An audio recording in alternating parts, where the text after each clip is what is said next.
ଶୀତ ଦିନରେ ମା ଏମିତି ବନାନ୍ତି ଯୋଉଥିପାଇଁ କି ଡାଲି ଆଉ ତରକାରୀର ଆବଶ୍ୟକ ପଡ଼େନି। ଏଇ ଗୋଟିଏ ଆଇଟମରେ ଦୁଇଟି ସ୍ୱାଦ ମିଳେ ଆଉ ଟେଷ୍ଟ ଏମିତି ଲାଗେ କି ଭାତ ସାଥିରେ ଆଉ କୌଣସି ଆଇଟମ ଦରକାର ପଡ଼େନି। ବାସି ତୋରାଣୀକୁ 2ରୁ 3 ଦିନ ପର୍ଯ୍ୟନ୍ତ ରଖିକି ବନାନ୍ତି, ଟେଷ୍ଟ ବହୁତ ବଢ଼ିଆ ଲାଗେ। କିନ୍ତୁ ଏବେ ତ ଲୋକ ସଂଖ୍ୟା କମ, ତୋରାଣୀ ମଧ୍ୟ ଖଟା ହେବା ସମ୍ଭବ ନୁହେଁ। ସେଥିପାଇଁ ଖୁବ୍ କମ୍ ସମୟରେ କେମିତି ଇଜି ପ୍ରୋସେସରେ ଆମେ ବନେଇବା କାଞ୍ଜି, ଭିଡ଼ିଓକୁ ସମ୍ପୂର୍ଣ୍ଣ ଦେଖନ୍ତୁ। ଏଇଠି ମୁଁ 2 ମୁଠା ନେଇଛି ଅରୁଆ ଚାଉଳ। ଆପଣଙ୍କ ପାଖରେ ଯଦି ଖୁଦ ଚାଉଳ ଅଛି ତାହେଲେ ନେଇପାରିବେ। ଖୁଦ ଚାଉଳ ନେଲେ ଆମର କାଞ୍ଜିଟା ବହୁତ ବଢ଼ିଆ ବନିବ। ଯଦି ଖୁଦ ଚାଉଳ ନାହିଁ, ତୋରାଣୀ ଅଛି କିମ୍ବା ଅରୁଆ ପଖାଳକୁ ରଖିକି ମଧ୍ୟ ଆଜିର ରେସିପି ବନେଇ ପାରିବେ। କେମିତି ବନେଇବେ ଭିଡ଼ିଓକୁ ଦେଖନ୍ତୁ, ମୁଁ ଜଣେଇଦେବି। ଏଇଠି ମୋତେ 2 ମୁଠା ନେଇଛି ଅରୁଆ ଚାଉଳ। ତାକୁ 10ରୁ 15 ମିନିଟ୍ ପର୍ଯ୍ୟନ୍ତ ପୂର୍ବରୁ ଭିଜେଇ ନେବେ କିମ୍ବା ଘଣ୍ଟେ 2 ଘଣ୍ଟା ମଧ୍ୟ ଭିଜେଇ ପାରିବେ।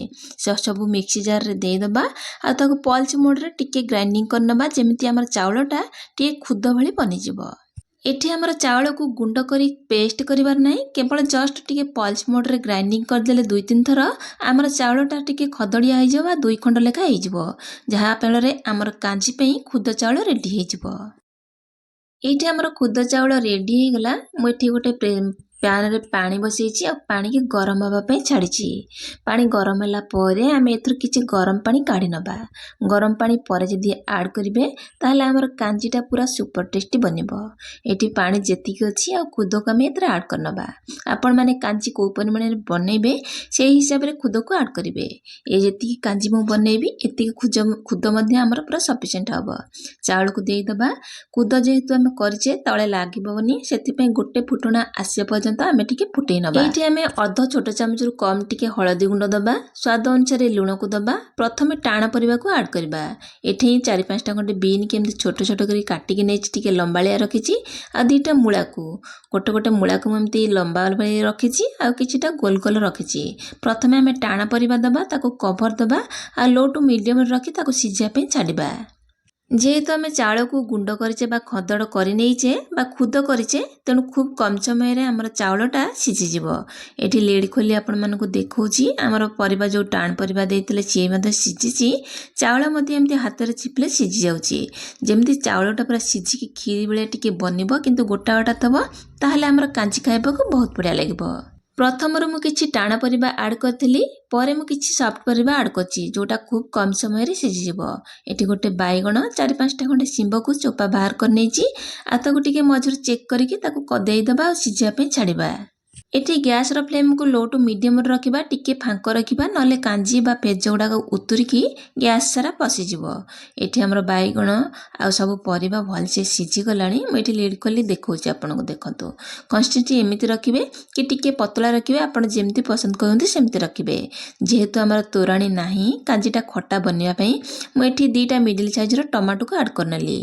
ଆହୁରି ଖଟା ଲାଗିଲେ ବହୁତ ବଢ଼ିଆ ଲାଗିବ, ସେଥିପାଇଁ ମୁଁ ଏଠି ଟମାଟୋ ମଧ୍ୟ ସହିତ ଆମ୍ବୁଲ 2 ଖଣ୍ଡ ପାଣିରେ ଭିଜେଇ ରଖିଥିଲି, ତାକୁ ଦେବା ଆଉ ଫୁଟିବା ପାଇଁ ଛାଡ଼ିବା। ଯଦି ଆପଣ ବହୁତ ଖଟା ଟେଷ୍ଟ ବା ଚଟପଟା ଖାଇବାକୁ ବହୁତ ପସନ୍ଦ କରନ୍ତି, ଆମ୍ବିଳା ଲାଗେ, ତାହେଲେ ଏଠି ଆପଣ ପୁରା ଛୋଟ ଛୋଟ କରି ଟମାଟୋକୁ ପେଷ୍ଟ କରିକି ଆଡ଼୍ କରିପାରିବେ। ଏଠି ସବୁ ଚାଉଳ ସହିତ ପରିବା ଆମର ବଢ଼ିଆ ସେ ସିଝି ଯାଇଛି। ଗ୍ୟାସ୍ର ଫ୍ଲେମ୍କୁ ମୁଁ ବନ୍ଦ କରିନେଇଛି। ଏଠି ଗୋଟେ କଡ଼େଇ ବସେଇବା। ଆଉ କଡ଼େଇରେ ତେଲ ଗରମ ହେଲା ପରେ ବହୁତକି ଟିକେ ପଞ୍ଚ ଫୁଟଣ, ଶୁଖିଲା ଲଙ୍କାକୁ ଆଡ଼୍ କରିବା। ଫୁଟଣ ଶୁଖିଲା ଲଙ୍କା ଭଲସେ ଫୁଟିଗଲା ପରେ ଭଲ ବାସ୍ନା ପାଇଁ ମୁଁ ଅଳ୍ପ କିଛି ହେଙ୍ଗୁକୁ ଆଡ଼୍ କରିନେଲି।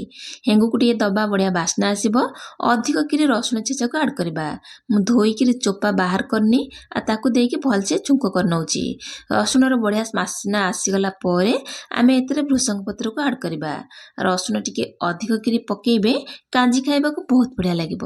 ଏଇଠି ରସୁଣର ବଢ଼ିଆ ବାସ୍ନା ଆସିଲାଣି ଆଉ ଅଧିକ କିରି ମୁଁ ଏଇଠି ଭୃଷଙ୍ଗ ପତ୍ରକୁ ପକାଉଛି। ସେସବୁକୁ ଦେଇକି ହାଲକା ଟିକେ ଭାଜି ନେବା। ଏଇ ଷ୍ଟେଜ୍ରେ ଆମର ଗ୍ୟାସ୍ର ଫ୍ଲେମ୍କୁ ଲୋ ଟୁ ମିଡ଼ିୟମ୍ ରଖିବା, ହାଇ କରିବାନି। କଲର୍ ପାଇଁ ମୁଁ ଏଠି 1 ଚାମଚ କାଶ୍ମୀର ଲଙ୍କାଗୁଣ୍ଡ ଆଡ଼୍ କଲି, ଅପସନାଲ୍ ଅଛି, ଆପଣ ଚାହିଁଲେ ପକାଇ ପାରିବେ। କାଞ୍ଜିଟା ଟିକେ କଲର୍ଫୁଲ୍ ଲାଗିବ ଦେଖିବା ପାଇଁ, ସେଇଥିପାଇଁ ମୁଁ ଏଥିରେ ଆଡ଼୍ କରିନେଲି। ସେସବୁକୁ ଦେଇକି ହାଲକା ଟିକେ ଭାଜି ନେଲା ପରେ ଆମେ ସିଝେଇ ରଖିଥିବା କାଞ୍ଜିରେ ଆଡ଼୍ କରିନେବା। ସାଙ୍ଗେ ସାଙ୍ଗେ ଆମେ ଛୁଙ୍କକୁ ଏଥିରେ ଆଡ଼୍ କରିନେବା ଆଉ ଆମେ କାଞ୍ଜିକି ଫୁଟିବା ପାଇଁ ଟିକେ ଛାଡ଼ିବା। କାଞ୍ଜି 1 ମିନିଟ୍ ଟିକେ ଫ୍ଲେଭର ଆସିଗଲା ପରେ, ରସୁଣର ଫ୍ଲେଭର, ଆମେ 1 ମିନିଟ୍ ଖଣ୍ଡେ ବଢ଼ିଆ ସେ ଫୁଟେଇ ନେବା।